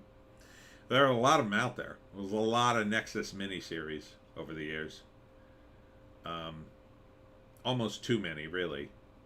It got confusing after a while, but um, when they were at first, it was like a real comic book company, and that was what was fun about it. I tell you, I still miss Grimjack. I really loved Grimjack, and they brought him back and then redid him, and they kind of at this point they're at the end of the. I think the character they pretty much had every possible callback you could possibly think of for that comic. But man, the early run of that, so great. But yeah, I mean at the shows, so old comics. People aren't even reading the damn things. That's what's sickening sometimes. JC never got into Nexus. Steve Root is good. It's cool. I mean, a lot of it's the same because it's kind of the same concept over and over. But and some he had some spin-off titles which weren't as cool, but they're all right. You know, it kind of was better at first, I think, because it was better as an ongoing comic that because the way it was structured, like things kept happening during the course of the story. So he was this intergalactic vigilante, I guess you could say, who had this cosmic power, and then this ancient alien gave it to him, but the alien was insane or they weren't sure, and so that would play into it, and then his relationships and other stuff like that. John Adams, welcome, John. I'm an hour behind. The Pursuit of Happiness is a dad movie. Yes, that was on the list. Surprisingly, it wasn't on the IMDb list. The IMDb list was probably the worst list. So my top three were Godfather, Indiana Jones and the Last Crusade, and The Road. In no particular order. They're all great, I think. Couple others on there: Pursuit of Happiness, Mrs. Doubtfire, a couple others. We were debating about Mr. Mom. We decided that wasn't a dad movie, and you know, there were a lot of things on the list that just like seemed to get included because it either had dad in the title or father, and other things that got included for no reason that just didn't belong there, in my view. But welcome. But we're talking about comics just briefly. Briefly. It's 8:50. I'm going to wrap soon. Sorry, John. Anyhow, yeah, the people at the show were buying comics. I had a guy buy a bunch of comics, and he said he wasn't going to read them. And I said, why aren't you going to read them? He's like, well, I put them away, and I read for a living because I'm a scientist. And I'm like, please read my comics. So that's always been a thing, though, at comic shows. Getting people to read your books sometimes. Some of them are just collectors. They just buy. They just buy and buy and buy, and they don't read. And that's part of the problem with the comic book industry in general. It's not driven by readership anymore, really. It was. And the sad thing is, the reason all those comics are valuable is because of the story. 9 times out of 10, yeah, there's a few comics here and there. Oh, this is hot because of a cover or an artist or whatever. But it's first appearances and storyline that drive it. And now that that's been virtually obliterated at the big two, you know, it's tough. It's tough to find comics that are any, you know, that are worth a damn. Now they do. Now they game the system constantly by renumbering, relaunching, changing costumes, and it's sickening. If they just made good comics for a while, they would be valuable just because they were good, right? So if a character comes back and then turns out he was really popular, and then he comes back again and now he's a regular, those comics are worth money.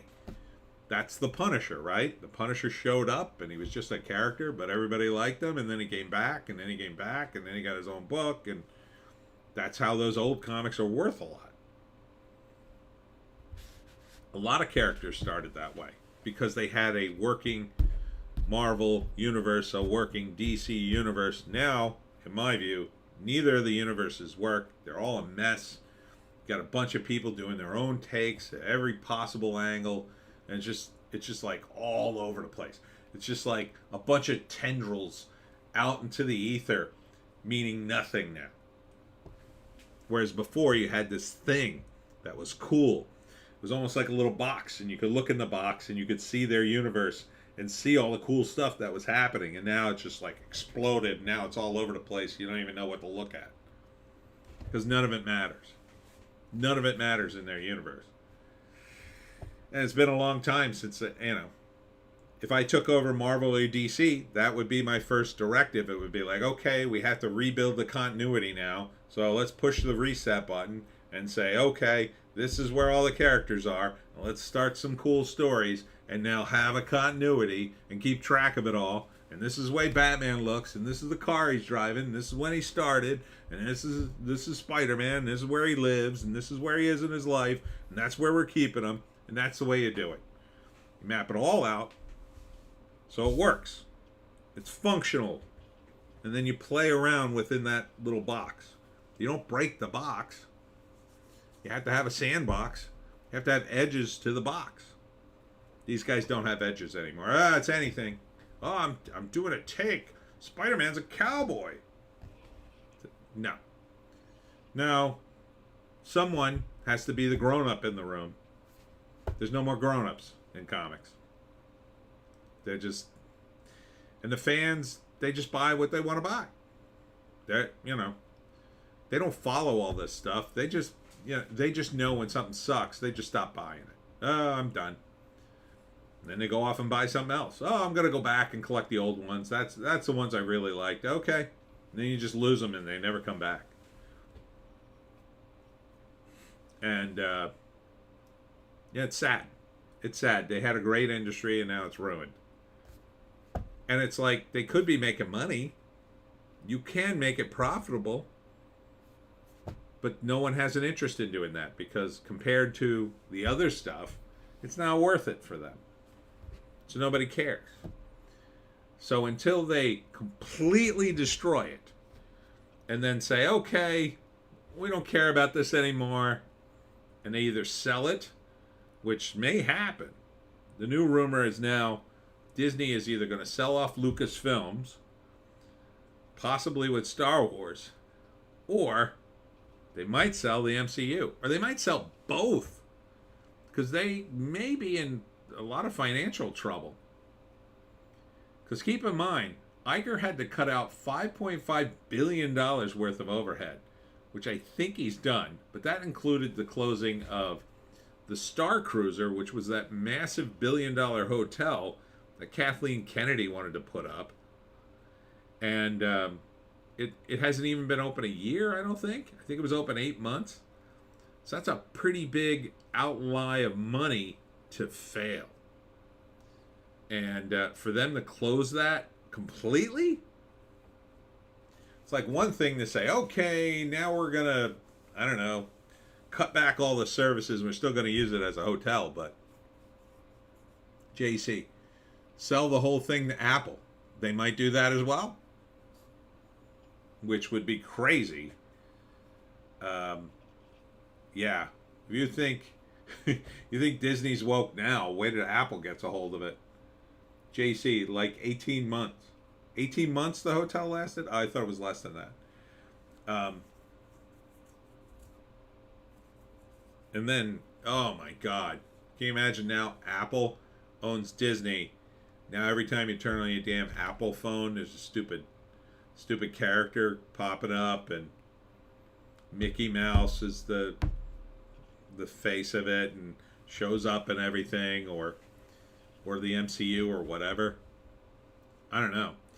They might, or Apple might just gobble them up. I mean, Apple's big enough they could do that, and Disney's in hard times. Meanwhile, I think part of it is the Chinese, and I keep saying this, and everybody says, maybe, or you're nuts. But I think the CCP desperately wants to take over the movie industry because it would give them a great deal of media influence, I don't think they can do it, but I think this is their plan. So the top of the priority was to destroy Disney. And I think they have enough people inside Disney that they have done considerable damage and will continue to do so until Disney is either neutralized or they control it somehow. Now, if Apple bought it, it wouldn't be the CCP controlling it, but Apple has a lot of their factories, or some of them anyway, in China. They would have influence over Apple, right? You think Apple would care? Like if Disney, Disney puts out a movie or they pitch a movie and it's critical of China, you think Apple will care to go, oh yeah, we're not putting that out. I don't think they care about the look of that. I think they'd more than be willing to. But the only upshot is that Apple is looking to move their operations to India at some point, but that could take a long time. So who knows? JC, commies can't be creative. That's how we got into this position. Yeah, but they are very destructive, and I think what they're doing is they're destroying creativity wherever they can, because they think by destroying our creativity, their creativity would immediately shine, which hasn't happened, right? So they made their version of Top Gun and got laughed off the theaters, and they made a few other movies, and they're just not going anywhere because they can't. They can't make good movies. They're incapable of making good movies. They can only make functional movies. They can only make semi-competent movies that you might want to watch if it was on and you didn't really know what it was. But you won't have any kind of emotional investment because no one making those movies can make the emotional investment.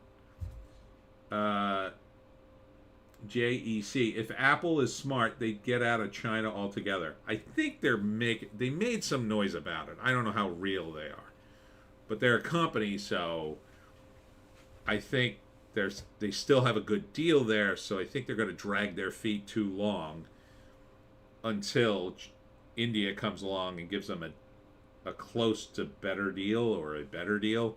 I don't think India is capable of giving them a better deal because of China's labor practices, I'll say. I don't know how much I could say without getting flagged on YouTube about China, but the labor practices in China are not good. In India, they're fine-ish. They have their issues, but it's nowhere near as horrible as China. And they're a democracy, and we like them. The Indians are good folks, good people. The Chinese communists, not good. Not good. Now, it's not knocking the people. They're trapped, but the Chinese communists, no. No, we need to get out of China. But it could take years for Apple to do it, I think. It'd be great if they did it quickly, but I think it would cost them too much money. And now you're looking at a potential recession, although I read a good article that says they pushed that back to next year now. So I heard a lot of people talk doom and gloom over the summer. Looks like we're going to make it till next year. Hooray. Hooray. That's good news for me. I don't know what the hell I'm going to do if a recession hits. Nobody's going to be ordering books. So, maybe we can avoid economic calamity. Mostly. Would be nice. But if economic calamity hits, that changes the whole chessboard. Then everybody, and I think Disney's already there. I think Disney's oh my God, we got to cut back. We got to cut back on everything. We got to stop spending all this money. You spending money, stop spending money. And they're just running around with chickens with their heads cut off. Before they just throwing money at people. Now they're no, give me back that money. Give me that money. They're canceling everything they can possibly cancel to slash their overhead. So once the real recession hits, oh my God, they'll all be doing that. Every company. Bleach Demon. Here I was in it for the doom and gloom. Well, the good news is the the Iron Age is here. I hope you guys are all spun up on that. I was on the Ice Age. I'm in the Ice Age community group, and not the Ice Age, Iron Age community group. They're doing the Iron Age magazine, and they're trying, because this is Razor Fist. He said, "Oh, the Iron Age is here. We're gonna rebuild culture, rebuild on our books and comics and whatnot." So, hopefully I could be a part of that.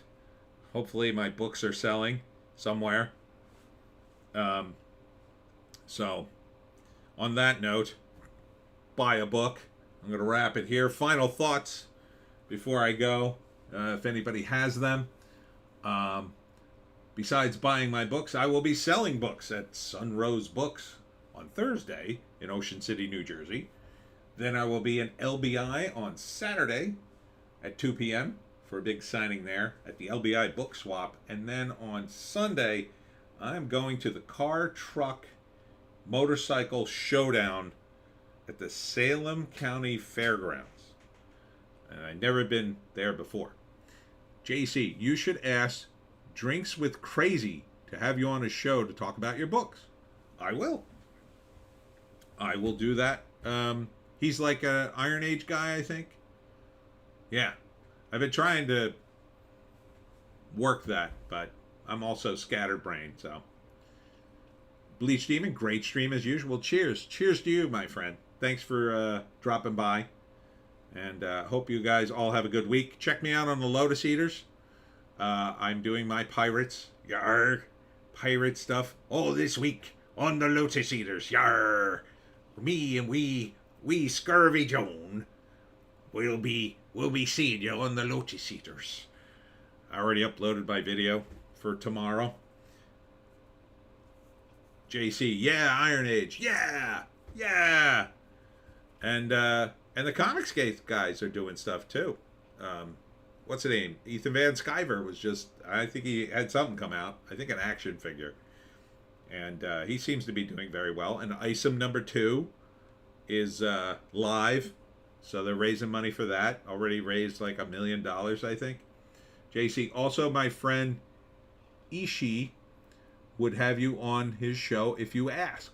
Oh, okay. Well, shoot me a link to that. I don't know Ishii. I don't know his show, but sure, I'll do shows. Why not?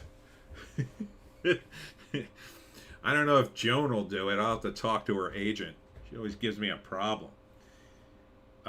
Yeah, shoot me a link or a thing if you would, my friend. And thank you all. So I'm gonna shut it down here. Thanks for tuning in, and we'll see you in the next one. JC EVS just started shipping his Cyberfrog toys. Yeah, he had to buy a warehouse. I don't think he bought it. He's renting like warehouse space. Crazy.